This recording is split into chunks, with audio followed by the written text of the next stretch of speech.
All right, you guys. So first things first, quick review. What are our warm colors? Think of a warm fire once again.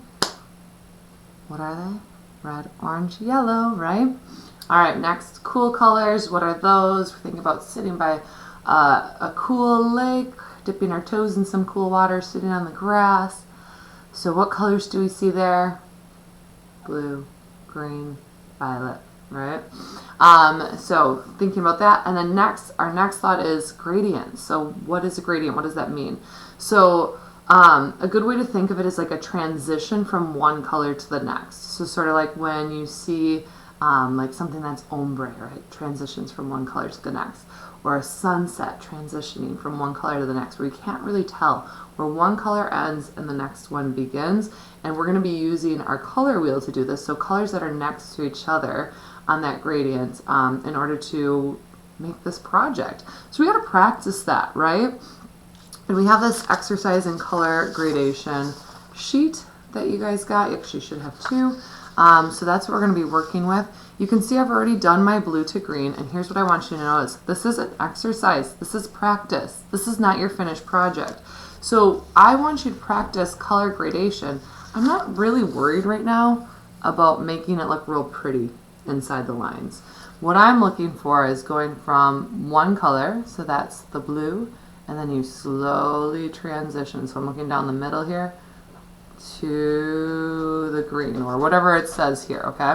So my next one is going to be from dark green to light green. This is upside down for me, so don't worry, or don't mind that too much, that it might look a little strange. So I'm going to go from my dark green to my light green. So I'm going to start on the one side and just really make sure I've got a lot of that dark green on in there. And then I'm going to go with my light green on the other side and bring that towards the middle. And now when it comes to bringing two colors together, I usually like to put the lighter color down first, because it is much easier to cover over light color with a darker color than it is to cover over a darker color with a lighter color. So, and I just like when we were shading back when we did our visual puns, it's more of like building than anything. When you think of shading or gradients or anything like that, I really think of it as like a building process, because never do I ever get this done in like one segment or session. I always am building on top of it. There's lots of different techniques. You could also get out your blending stumps too. Some people like to use their fingers to blend it. I tend to like to do sort of the cross hatching and just going back and forth in different directions in order to get that look. And I could do a little bit nicer job yet, but you get the idea. We're going from one to the other, and we want to see in between just that it's looking really fluid, and that it's not like, oh, here's where the dark green stops and the light green starts. It's just really a progression, a transition from one to the next. So for next class, you want to make sure that you get this entire page done. So we want the front page done before next class.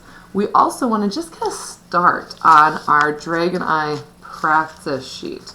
So this doesn't have to be finished. We're actually going to continue working on this for next class, but we want to get a start on it. So you can see I've kind of got a blue to green to yellow started here, and then I've got a a red to orange to yellow happening here. So I'm just using those same techniques. I started with the red at the edges. Maybe I bring that down in a little bit further. And then the orange. So using those colors that are next to each other on the color wheel to transition, to have a gradient, and that we don't really see where one color starts and the next one ends, that it all just kind of flows together. And remember, it's just such a building process when we're doing this. So don't, if it's taking time, you're like, oh my goodness, this takes a while. Yep, and we are practicing those skills, aren't we?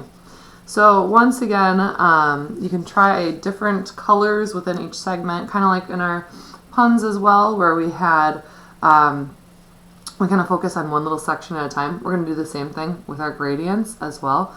So maybe try, doing a red to violet to blue in these, and maybe try doing an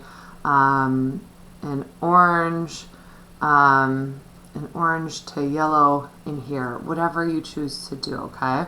But getting practice using different gradients within the different parts of our Dragonite. Once again, we're going to continue working on this next class as well, but get a start on that today. Have fun, let your creativity come out, and I can't wait to see how these come along.